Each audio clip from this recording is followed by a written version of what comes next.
ছোটবেলায় ওই সিনেমাটা দেখার পর থেকেই মমি দেখার শখ তো অনেকই ছিল, কিন্তু সেটা যে এভাবে পুরো হবে তা ভাবিনি কখনো। দিল হ্যায় মুশকিলের ওই গানের লাইনটা আছে না, সফর খুবসুরত হ্যায় মঞ্জিল সে ভি। আজকের ভ্লগটা অনেকটা ওইরমই। যে জায়গাগুলো ঘুরেছি সেগুলো তো সুন্দর বটেই, কিন্তু যে রাস্তাগুলো দিয়ে আজকে সারাদিন আমরা ট্রাভেল করেছি, মাই গড, জাস্ট অসাধারণ অসাধারণ, বলে বোঝানো যাবে না। আজকে প্রায় অনেকগুলো জায়গায় কভার করেছি। কল্পার অনেকগুলো মন্দির থেকে শুরু করে কয়েকটা রিভার কনফ্লুয়েন্স, অনেক সুন্দর একটা লেক, 2-3টা মনাস্ট্রিও দেখেছি। তাহলে চলো দেখে নিই। So welcome to rad moves and let's গো।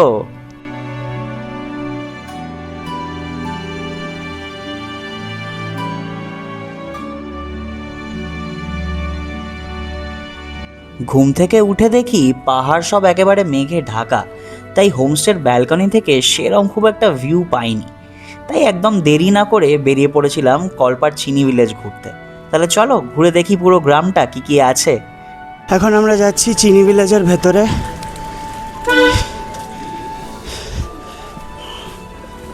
হাঁটতে হাঁটতে গ্রামের একদম ভেতরে ঢুকে এসেছি আমরা, কিন্তু এবার মনে হচ্ছে মোনাস্ট্রিটা আর খুব একটা বেশি দূরে নেই।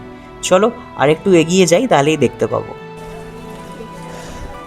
এটা একটা স্কুল, এটা একটা স্কুল, স্কুলের পেছনেই মনাস্ট্রি সব তৈরি হচ্ছে।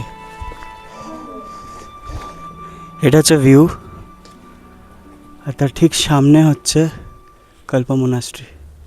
রাস্তা গুলিয়ে কল্পা মোনাস্ট্রি ভেবে ভেতরে ঢুকে তো পড়েছিলাম, কিন্তু ঢোকার সঙ্গে সঙ্গেই বুঝতে পেরেছিলাম যে এটা কিন্নরের অন্যতম গুরুত্বপূর্ণ আর রেসপেক্টেড টেম্পলসদের মধ্যে একটা, চণ্ডিকা মাতা মন্দির। আর বাদিকে ওই যে লাল ছাদওয়ালা টিবেটান আর্কিটেকচারটা দেখতে পাওয়া যাচ্ছে, ওটা হলো কল্পা মোনাস্ট্রি। 1200 বছর পুরনো এই মন্দিরটা কিন্তু কল্পার মানুষদের জন্য খুব ইম্পর্ট্যান্ট। সবাই বিশ্বাস করে যে পুরো কল্পাকে এই চণ্ডিকা মাতাই প্রোটেক্ট করে রেখেছে। আর তার সাথে এই ভিউ পুরো ম্যাজেস্টিক একটা ব্যাপার, তাই না? স্পিরিচুয়ালিটি আর নেচারের একটা অদ্ভুত অ্যামালগামেশন। আর একটু হেঁটে পৌঁছালাম কিন্নরের কালচার আর মাইথোলজির সাথে ডিপলি কানেক্টেড একটা জায়গায়।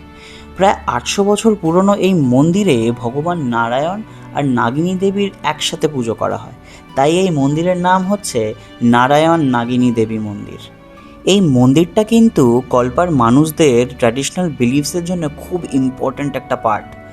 মন্দিরে কাঠের intricate carvings, traditional Himachali architecture আর পিসফুল সারাউন্ডিংস জায়গাটাকে একদম টাইমলেস বানিয়ে দেয়। ওই দেখো, একটুও থামে না, কনস্ট্যান্টলি ভিডিও বানায় যাতে একটু ভালো কন্টেন্ট তৈরি করতে পারে। প্রত্যেকটা মন্দিরের যে মেন দরজাটা, মানে সব থেকে বেশি কাজ মনে হয় দরজাটা বানাতেই করেছে এখানে। দেখো, উফ, ডিটেলিং। আমাদের ড্রাইভার দাদা চা খেতে গেছে, তাই আমরা এখন এই যে গাড়ির সামনে দাঁড়িয়ে আছি। শুনে নাও ভাই কি বলছে। এইখান থেকে এই যে ভেড়ার দলগুলো দেখিয়েছিস তুই, ভেড়াগুলো যাচ্ছে, ঠিক আছে, ভেড়াগুলো যাচ্ছে, ভেড়াগুলো ওদিকে যাচ্ছে, আর ওদিক থেকে 4-5টা মেয়ে, স্কুলের মেয়ে বিনুনি করে যাচ্ছে ওইদিকে স্কুলে পড়াশোনা করতে। কত পড়াশোনা করবে জানি না, যাই হোক। তো আমি তাই বললাম যে ভেড়াগুলো এদিকে যাচ্ছে, এরা অলরেডি ভেড়া, আর এই যে মেয়েগুলো স্কুলে যাচ্ছে ওরা ভেড়া হতে যাচ্ছে, এটাই। তোমরা প্লিজ রিপোর্ট করো না আমাদের চ্যানেলটাকে, এই দুজনের জন্য প্লিজ। আমি এগুলোই মানুষে ভালোবাসে, সিম্পল কথা মানুষ আজকাল বলে না, সব খারাপ খারাপ কথা ডার্ক হিউমারের নামে চালিয়ে দেয়। তোমরা আপেল দেখো, এগুলো পারা যায় না, এখানটা নেমে গেলেই তো হয়। চলো নামি, চলো কি করে নামবে বলো, লাফিয়ে তারপর উঠবে কি করে বলো। এই যে এখানে এই পাথরগুলো আছে, এইগুলো হাত দিয়ে, আচ্ছা, এইটা দিয়ে এই পাথর এখানটা লাফ দিয়ে নামবে, তারপরে এই পাথরগুলোতে হাত দিয়ে উঠবে, তাই তো? চলো লাফ দাও। আমাদের জন্য আপেল দিচ্ছে নিতু ভাইয়া। এই আপ্যায়নটা কিন্তু টাকা দিয়ে কেনা যায় না, শুধুমাত্র আন্তরিকতা আর ভালোবাসা দিয়েই আসে। কোনো দরকার ছিল না কিন্তু নিতু ভাইয়ার আমাদেরকে এই আপেলগুলো দেওয়ার। এমনিতেই অধ্যয়ন হোমস্টেকে আমরা 5 আউট অফ 5 রেটিং দিই, কিন্তু এইটা করে আমাদের মনটা পুরো জিতে নিয়েছিল নিতু ভাইয়া। Thank you very much Adhyayan homestay for this lovely gift. আর তারপরে কি দারুণ খেতে ছিল আপেলটা। ওফ, হিমাচলের আপেল যে কী ভালো খেতে হয় সেটা নিশ্চয়ই আমাকে বলে দিতে হবে না তোমাদেরকে। এটাই আমাদের ব্রেকফাস্ট ছিল, দুর্দান্ত দুর্দান্ত, যেমন মিষ্টি তেমন জুসি, খুব টেস্টি ছিল আপেলগুলো। জানি না আমাদের বাকি ট্রিপটা কীরকম হবে, কিন্তু কল্পার এই চ্যাপ্টারটা কিন্তু আমাদের জন্য খুব সিগনিফিক্যান্ট হয়ে গেল। এখানে এসে আমরা কিন্নর কৈলাসের দর্শন পেলাম, জায়গাটা এত সুন্দর, আর আমাদের হোমস্টেটাও খুব ভালো ছিল। আমাদের খুব হোমলি ফিল হয়েছে এখানে, বেশ ভালো লেগেছে। কল্পা থেকে বেরিয়ে রেকংপিও ক্রস করে গেছি। Next stop খাবসাঙ্গাম। কিন্নরের সবচেয়ে সুন্দর ড্রাইভগুলোর মধ্যে এটা কিন্তু একটা। রাস্তা যত এগোতে থাকে চারপাশে ভিউ তত বদলাতে থাকে। কোথাও বিশাল পাহাড়, কোথাও গভীর খাদ, আবার কোথাও রাস্তার একদম পাশ দিয়েই বয়ে চলে যাচ্ছে সতলুজ রিভার। পুরো জার্নিটাতে এমন অনেক জায়গা আছে যেখানে গাড়ি থামিয়ে শুধু চারপাশটা দেখতে ইচ্ছা করে। শুরুতে রাস্তা তুলনামূলক স্মুথ থাকলেও ধীরে ধীরে সেই টিপিক্যাল পাহাড়ি রোড ফিলটা আসতে শুরু করে। শার্প টার্নস, ন্যারো রোডস আর পাহাড় কেটে তৈরি রাস্তা, পুরো ড্রাইভটা একদম এনগেজিং। রাস্তায় কিন্তু অনেকগুলোই গ্রাম পড়ছে, রেব্বা, মোরাং, স্পেলো, খুব সুন্দর ছোট্ট ছোট্ট গ্রাম, কিন্তু আমরা সবকটাই পেছনে ফেলে রেখে এগিয়ে যাচ্ছি। আর একটা জিনিস এখানে আলাদা করে ফিল হয়, সেটা হলো সাইলেন্স। শহরের মতন নয়েজ নেই, ট্রাফিক নেই, শুধু পাহাড়, নদীর শব্দ আর গাড়ির ইঞ্জিন। মাঝে মাঝে জানলা খুলে ওই ঠান্ডা হাওয়া ফিল করাটাই পুরো জার্নির বেস্ট পার্ট মনে হয়। পুরো রাস্তা জুড়ে সতলুজ রিভার প্রায় সঙ্গেই থাকে, কখনো অনেক নিচে, কখনো আবার একদম রাস্তার পাশ দিয়ে, আর সেই সাথে এন্ডলেস কার্ভস, ড্রামাটিক মাউন্টেন্স আর ডিপ ভ্যালিজ, সব মিলিয়ে ড্রাইভটা একদম সিনেম্যাটিক। তবে এই রুটে ট্রাভেল করতে করতে একটা জিনিস খুব নোটিস করছি, নেচার কিন্তু এখানে কিছুক্ষণ অন্তর অন্তরই নিজের রূপ বদলাচ্ছে। কোথাও চারপাশে গ্রিনারিজ, আবার কিছু দূর যেতে না যেতেই ল্যান্ডস্কেপ শুকনো আর রকি হয়ে যাচ্ছে। মনে হচ্ছে যেন একই রুটে একই সাথে মাল্টিপল প্লেসেস এক্সপ্লোর করা হয়ে যাচ্ছে। কিন্তু রাস্তা কিন্তু একবারে ঝাক্কাস কন্ডিশনে আছে, মোস্ট অফ ইট, 95%। বিআরওকে অনেক appreciation, great job, great job. দেখতে দেখতেই পৌঁছেই গেলাম খাবে। বলেছিলাম না ভিডিওর শুরুতেই, আজকের মেন হাইলাইট কিন্তু এই জার্নিগুলো।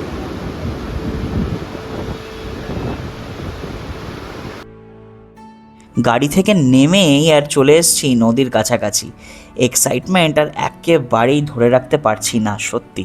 কি সুন্দর করে টায়ারগুলো দিয়ে সিঁড়ি বানানো দেখো। চলো তোমাদেরকে দেখাই আমরা কোথায় এসেছি। এই আসছে সতলুজ রিভার, আর ওই দেখো আসছে স্পিতি রিভার। এইখানে হচ্ছে সঙ্গম, আর ওই দিকে চলে যাচ্ছে। এটা হচ্ছে খাবসাঙ্গাম ব্রিজ, আর আমরা এখন আছি খাবসাঙ্গামে।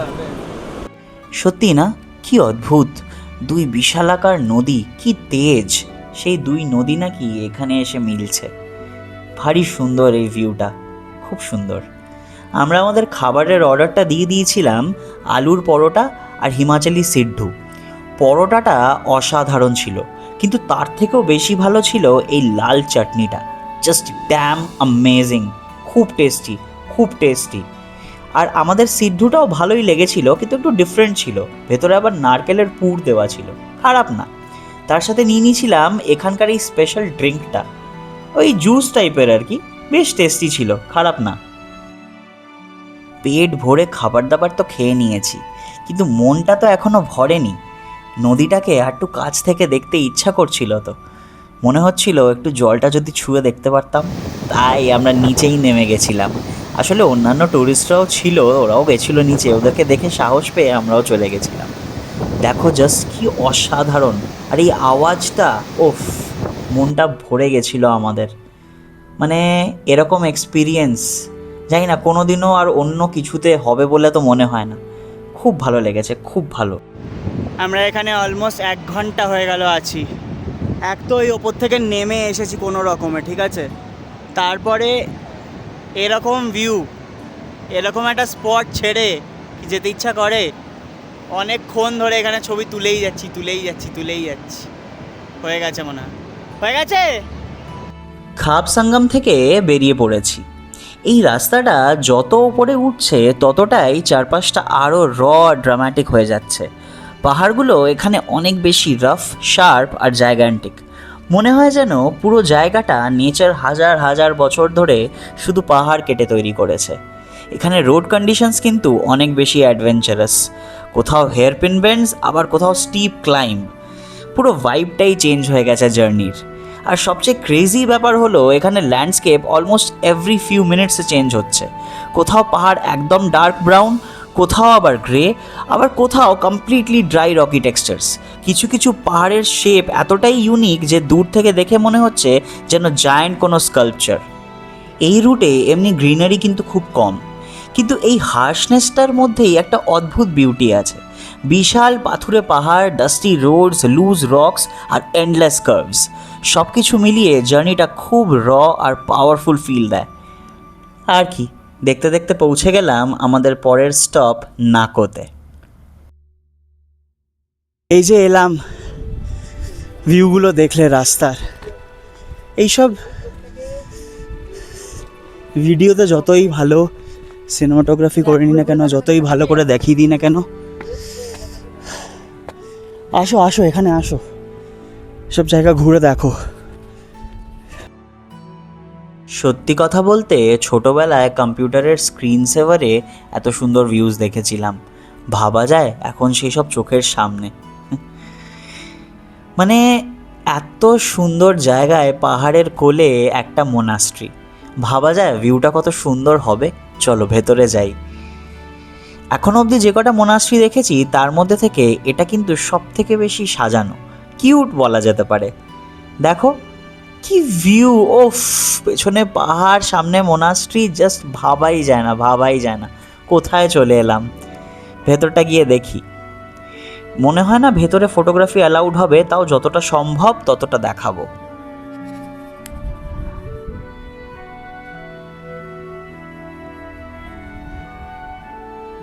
ওইটা ওরা যেখান থেকে বেরোলো ওটা ওল্ড মোনাস্ট্রি, এটা নতুন করে বানানো।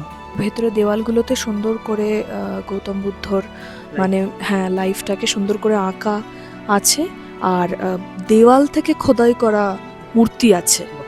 আর ডিফারেন্ট কাইন্ড অফ কি বলবো স্ট্যাচুজ অ্যান্ড স্ট্রাকচার্স আছে যেগুলো ওয়ার্শিপ করে ওরা। অবভিয়াসলি খুব সুন্দর ভেতরটা, old monastery is very beautiful. Video করা এখানে অ্যালাউড না, আমি যতটা সম্ভব নিউ মোনাস্ট্রিটা দেখিয়ে দিলাম তোমাদের। এবার চলো লেকের দিকে যাব।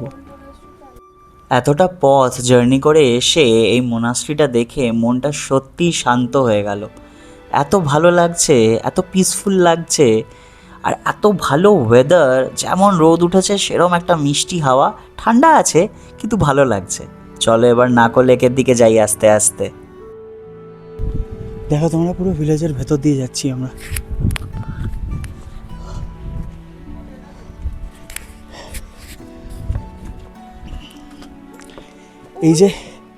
এই যে এত সুন্দর রাস্তা দিয়ে আমরা এলাম না, সাবধানে পায়ের দিকে তাকিয়ে, সেটা 2018-তে তৈরি করেছে বিআরও। তার আগে অবধি নাকি ট্রাক যখন চলতো, একটা সাইডের ট্রাকের দুখানা চাকা হয় তো প্রত্যেক সাইডে, তো একটা চাকা নাকি বাইরেই থাকতো, মানে খাদের সাইডেই থাকতো। তো এই ভালো রাস্তা বানিয়ে দিয়েছে, সেই জন্যই ট্যুরিজমটা এত বেড়ে গেছে এইদিকে। শুনতে পাচ্ছ তোমরা? এটা পুরো প্রপার গ্রাম, একদম গ্রামের রাস্তার মধ্যে দিয়ে। এখানে গোয়াল আছে, গোয়ালে গরু আছে, ঘুঁটে দেওয়া আছে। এই জায়গাগুলো কিন্তু যেমন আমাদের গ্রাম হয় সেই রকমই, লেক ইধার সেই রকমই, একদমই সেই রকম। কিন্তু এই যেমন নাকোর লেক, এটা একটা সুন্দর জায়গা, এবার ওটা দেখতে মানুষে যাচ্ছে, তো গ্রামের মধ্যে দিয়ে যাচ্ছে। এই ট্যুরিজমটা খুব ভালোভাবে প্রমোট হয়েছে সেই জন্য। দেখো, তুমি দেখো পুরো কত সুন্দর গ্রামটা।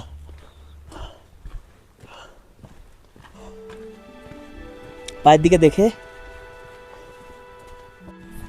রাস্তা ফিগার আউট করাটাই অনেক বড় ব্যাপার।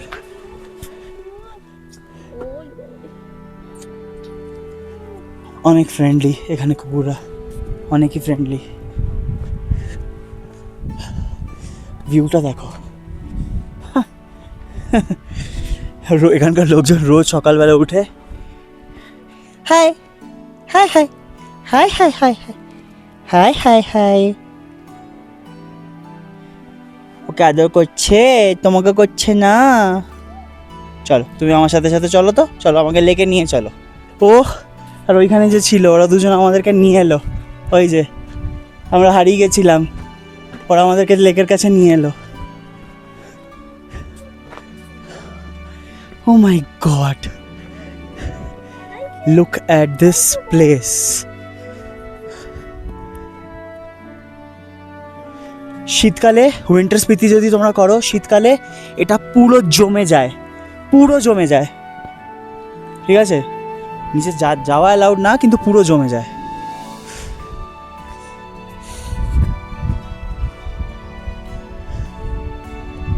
খুব সুন্দর, খুব সুন্দর। শেষবারের মতন আপাতত দেখে নাও। এবার তাড়াতাড়ি যেতে হবে, তাড়াতাড়ি যেতে হবে। কামান কামান কামান। গোয়ে মনাস্ট্রি পৌঁছাতে হবে তাড়াতাড়ি, নাহলে ওটা হয়ে যাবে বন্ধ।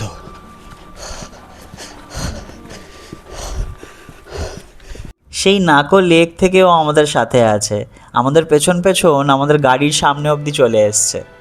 গাড়িতে ওঠার আগে এই কয়েকটা ভিউজ দেখলাম দাঁড়িয়ে দাঁড়িয়ে আর কি নাকো থেকে। যেদিকেই তাকাচ্ছি চোখ পুরো ধাঁধিয়ে যাচ্ছে, মাথা খারাপ হয়ে যাচ্ছে, ভাবতেই পারছি না যে এসব নিজের চোখে দেখছি। তোমরা চলে এসো এখানে, সত্যি সত্যি খুব মিস করছো কিন্তু। নাকো থেকে বেরিয়ে পড়েছি আমরা।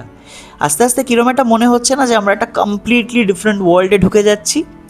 এটা যে একটা কোল্ড ডেজার্ট সেটার পরিচয় এখানকার রাস্তা, পাহাড়, বাতাস সব কিছু মিলে দিচ্ছে। চারপাশে শুধু হিউজ ব্যারেন মাউন্টেন্স আর এন্ডলেস ওপেন ল্যান্ডস্কেপস, যতদূর চোখ যায় শুধু রাগেড বিউটি। আর পাহাড়গুলো এতটাই বিশাল যে নিজের ক্ষুদ্রতাটা বারবার মনে পড়ছে। খারাপ লাগছে না ঠিক। ছাঙ্গো ভিলেজের কাছাকাছি পৌঁছে আমাদের ড্রাইভার স্যারজি বললেন যে ওই ওপরে পাহাড়ে নাকি আমাদের আর্মির বেস ক্যাম্পস আছে। জুম করে একটু দেখার চেষ্টা করছিলাম, কিন্তু খুব একটা কিছু দেখতে পাইনি। দেখতে দেখতে পৌঁছে গেলাম স্পিতির দোরগোড়ায়। হ্যাঁ, আমরা এবার অফিসিয়ালি কিন্নর ভ্যালি থেকে বেরিয়ে স্পিতি ভ্যালিতে এন্টার করব। এই যে স্পিতি ভ্যালির গেটওয়ে। এখন আমরা সামডু ভিলেজে। এই সামডু ভিলেজেও ওপরে আর্মির বেস ক্যাম্পস আছে। এই যে ডান দিকের রাস্তাটা ওখানেই যায়। আগে ট্যুরিস্টদের অ্যালাউড ছিল না, কিন্তু এখন অ্যালাউড আছে। আমরাও যাব কোনো না কোনো দিন, নিশ্চয়ই যাব, কেন যাব না। এবার আমরা যেখানে যাচ্ছি সেটা কিন্তু পুরোটাই অফরোডিং। মেন হাইওয়ে ছেড়ে যখন আমরা এই রুটে ঢুকলাম তখনই বুঝেছি কিছু ক্রেজি এক্সপিরিয়েন্স অপেক্ষা করছে আমাদের জন্য। কারণ এটাকে পুরোপুরি রোড বললে ভুল বলা হবে। বেশিরভাগ জায়গাতেই এটা জাস্ট একটা ডেভেলপড মাউন্টেন ট্রেলের মতন। রাস্তাটা এতটাই ন্যারো আর আনইভেন যে অনেক জায়গায় গাড়ি খুব স্লোলি চলছিল। একদিকে পাহাড়ের দেয়াল, অন্যদিকে ডিপ ড্রপ, আর মাঝে মাঝে এমন লুজ ডার্ট আর রক্স আসছিল যে মনে হচ্ছিল গাড়িটা লিটারালি পাহাড় বেয়ে উঠছে। কিন্তু এত ডেঞ্জারাস হওয়া সত্ত্বেও পুরো জার্নিটার মধ্যে একটা ডিফারেন্ট এক্সাইটমেন্ট ছিল। কারণ আমরা যাচ্ছিলাম সেই ফেমাস গিউ মোনাস্ট্রির দিকে, যেখানে সেঞ্চুরি ওল্ড মামি রাখা আছে। অনেস্টলি এই থটটা পুরো ড্রাইভটাকে আরও থ্রিলিং বানিয়ে দিচ্ছিল। তারপর দেখতে দেখতে আমরা গিউ ভিলেজে পৌঁছেও গেলাম। এখানে কিন্তু অনেক লোকজন থাকে, কত বাড়ি ঘর, তোর একটা স্কুলও আছে। বাবা, আমি তো ভাবিনি। ওই যে দেখো দূরে দেখতে পাওয়া যাচ্ছে গিউ মোনাস্ট্রি। ফাইনালি এই তো পৌঁছে গেছি আমরা। আমরা এসে পৌঁছেছি গোয়ে মনাস্ট্রি। আর ভিউটা অ্যাজ ইউজুয়াল এক্সট্রাঅর্ডিনারি। ওইটা হচ্ছে মনাস্ট্রিটা, ওই যে দেখতে পাচ্ছ, অসাধারণ অসাধারণ। এখানে হালকা হালকা স্নোফল হচ্ছে। এখানে এখন -1। চায়না এখন লিটারালি এখান থেকে 4 কিলোমিটার, লিটারালি ওই সাইডে। এই পাহাড়গুলোর ওপরে আমাদের আর্মি বসে আছে, আমাদেরকে প্রোটেক্ট করছে। আর পাহাড়গুলোর ওই সাইডেই হচ্ছে চায়না। কিন্তু এইখানেও এয়ারটেলের নেটওয়ার্ক আছে। I have no idea how. জিওর আছে কিনা আমি জানি না। না, জিওর নেটওয়ার্ক নেই। আর আমার তো চায়না টাইম দেখাচ্ছে। হ্যাঁ, ওর আইফোনে সাডেনলি চায়নার টাইম দেখাতে শুরু করে দিয়েছে। ওহ ওহ। গিউ মোনাস্ট্রি কিন্তু স্পিতি অঞ্চলের সবচেয়ে ইউনিক আর হিস্টোরিক্যালি ইম্পর্ট্যান্ট মোনাস্ট্রিগুলোর মধ্যে একটা।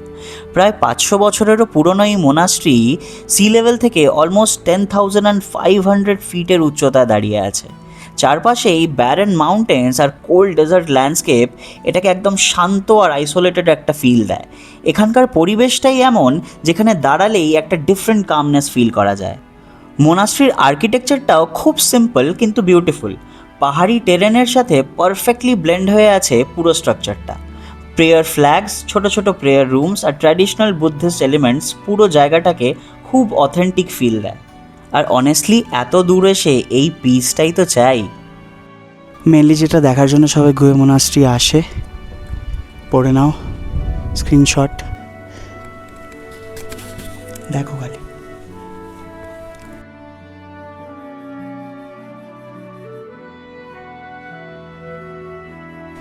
আমি জানি না how is this not 7 wonders, one of the wonders of the world. Nails are still growing apparently. যদি একটু ভালো করে দেখো তাহলে নখগুলো দেখতে পারবে, নখগুলো আছে। দাঁতগুলো দেখো, দাঁতগুলো লিটারালি এখনও আছে। আইটিবিপি এক্সকাভেশনের টাইমে হঠাৎ করে রক্ত দেখতে পায়, ঠিক আছে, তখন এই মামিফাইড বডিটাকে বের করে। তোমরা যদি এটা একটু পড়ো, যে স্ক্রিনশট, যে জিনিসটাতে পুরো ডিটেলসটা দেওয়া আছে ওখানে দেখতে পারবে, লেখা আছে অনেক অনেক রিসার্চ হয়েছে এখানে, ঠিক আছে। অনেকে বোঝার চেষ্টা করেছে যে কী করে এত ভালোভাবে প্রিজার্ভ, কোনো কেমিক্যালস ছাড়া এটা কী করে পসিবল, কিন্তু এখনও অবধি কোনো কুলকিনারা করে উঠতে পারেনি কেউ। ওনার দাঁত, ওনার নখ, কী করে একটা অর্গ্যানিক বডি ব্রেকডাউন হয়নি কী করে।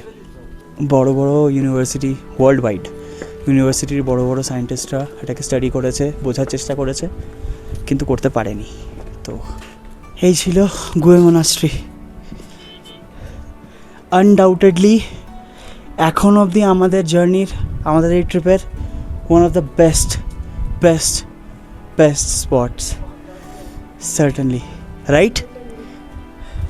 এত সারিয়াল একটা এক্সপিরিয়েন্স, আমার কথা অনেক জড়িয়ে যাচ্ছে বিকজ আমি মুখটা খুলতে পারছি না। আমাদের মুখ খুলছে না, আমাদের আমি যে কীভাবে ট্রাইপডটা ধরে আছি, my hand is in pain, মানে এত ব্যথা করছে। ঠান্ডা লাগা তো অনেক দূরের কথা, বাট এক্সপিরিয়েন্স ইজ সারিয়াল। যখন আমরা গেলাম ওই মঙ্কের যে মামিটা আছে সেটাকে দেখলাম, ইট রিয়েলি ফেল্ট লাইক আমার ভেতর থেকে সব নেগেটিভ এনার্জি দৌড় হয়ে গেল। হ্যাঁ, অ্যাপারেন্টলি আমাদের ড্রাইভার দাদা বলছিল যে এখানেই মান্যতাটা আছে যে তোমার সাথে যদি কোনো রকম নেগেটিভ এনার্জি আছে, যে কোনো রকম, যে যেরকম বিশ্বাস করে, তুমি যেই ওই মামির চেম্বারে ঢুকবে সেই নেগেটিভ এনার্জিটা তোমাকে ছেড়ে দেবে। এটা আমাদের ড্রাইভার দাদা বলছিল। বাট মানে আমার তো তাই লাগলো, ওটা শুনে লাগলো না, বাট লেজিট লাগলো। এটা হচ্ছে গুয়ে ভিলেজ। এই ভিলেজটা দিয়ে আমরা এসেছি। ওহ, প্রচণ্ড ঠান্ডা, প্রচণ্ড ঠান্ডা। I don't have any idea যে কত টেম্পারেচার, কিন্তু অনেক কম টেম্পারেচার। আমরা লাস্ট যেই মোনাস্ট্রি থেকে বেরোলাম আমরা তিনজন, সব গাড়ি ছেড়ে দিচ্ছে। দুটো ট্রাভেলার আর একটা গাড়ি আমাদের দাঁড়িয়ে আছে, ট্রাভেলার দুটো ছেড়ে দিচ্ছে, আমাদের গাড়িটা লাস্ট ছাড়বে। যাওয়ার সময় তো কোনোভাবে চলে গেছি, কিন্তু ফেরার সময় অন্ধকারে এই রাস্তা দিয়ে যেতে কিন্তু বেশ ভয় করছিল। কিন্তু আজকে সারাদিনটা এত ভালো গেছে যে ওই পজিটিভ ফিলিংটা ভেতর থেকে আওয়াজ মারছিল যে খারাপ কিছু হতেই পারে না, আমরা ঠিক সেফলি হাইওয়ে অবধি পৌঁছে যাব। আর তাই হলো, কোনো প্রবলেম ছাড়াই আমরা মেন রাস্তায় পৌঁছে গেলাম। আমরা এখন হুরলিংয়ে এসে দাঁড়িয়েছি একটু কিছু খাবো বলে। অনেকক্ষণ চা খাইনি, আসলে খুব ঠান্ডা লাগছে। মোমো বা পকোড়া কিছু না পেয়ে আমরা শেষমেশ নিয়েছি হচ্ছে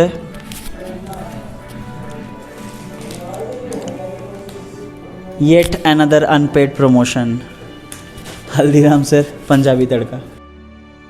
সারা দিন এত ঘোরাঘুরি করে এত জায়গা দেখে আমরা ফাইনালি পৌঁছালাম আমাদের হোমস্টেতে। তোমাদেরকে এবার ঘরটা দেখাই। জাস্ট ঘরটা একটু অগোছালো হয়ে গেছে, অবভিয়াসলি ইগনোর দ্যাট। ঘরের সাইজ আর বাকি সব কিছু দেখো।